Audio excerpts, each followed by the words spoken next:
I feel like the minute you step in there, you change in general, because you know you've come there for a purpose.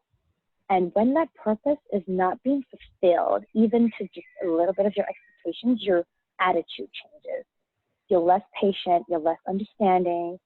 You want something done. You want to be cared for. You want to be treated. So you have this armor on the minute you step into that environment. And when you are in that environment, it's their ballgame. This is their territory now. So they've got their own stance going on. And it just feels like a little bit of a war. And who's going to come out okay from this? Are you going to survive this battle? And that's a shame. I don't think like a healthcare system should feel like that at all. But that's what it feels like.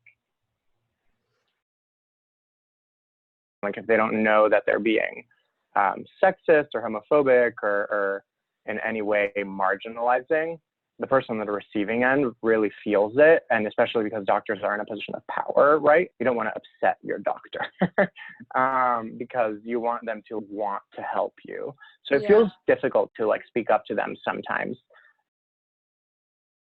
I just want to make an observation that every time we talk about psychosocial support, we're talking about Black and brown people.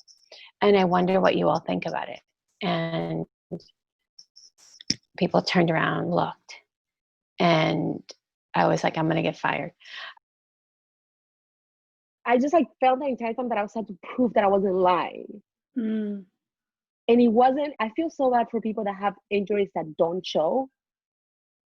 Like you could physically see it. You could not feel it, but you could physically see it. And they were still like just super dismissive. Like after I give her my bodily fluids, she like sends it to a testing center to test it for like what the fuck ever she wants. Like that was the thing to me that felt like a real violation, you know, where it is like very intimate and it is very personal to be like giving a part of yourself for testing, you know, and like you're really like entrusting your healthcare providers to do the right thing with it. I have to deal with the medical system every day. As a trans person, I have to deal with the medical industrial complex every single day of my life. In order to get my hormones, I have to go like every other month. I have to deal with the pharmacy. I have to get my blood work done. I have to do all these things. So I have like a very strong understanding and relationship with healthcare. And each and every time I have to go to the doctor, it's never a pleasant experience. There's always an issue. For example, after I had a particular surgery, a sexual reassignment surgery, and I was dealing with a complication, I went to the emergency room because it was getting really, really bad, and I was like screaming and crying. My surgeon, who actually did the surgery, just would not talk to me completely. And so I went to the emergency room, and they kept me in the hospital for 3 days, I believe, pumped me full of antibiotics, things of that nature, and then came back to me and said, "We don't know what's going on. We're going to let you go." And I was highly confused. You know, there was like, this surgery is novel. We don't understand it. I don't know what it is, so we can't help you.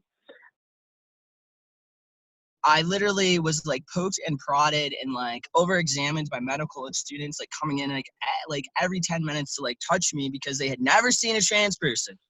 Mind you, like I had sepsis. I was in the hospitalized for 3 weeks. I didn't have any any family or support there to take care of me. I was like vomiting and voiding out of every hole possible, and literally I should have died.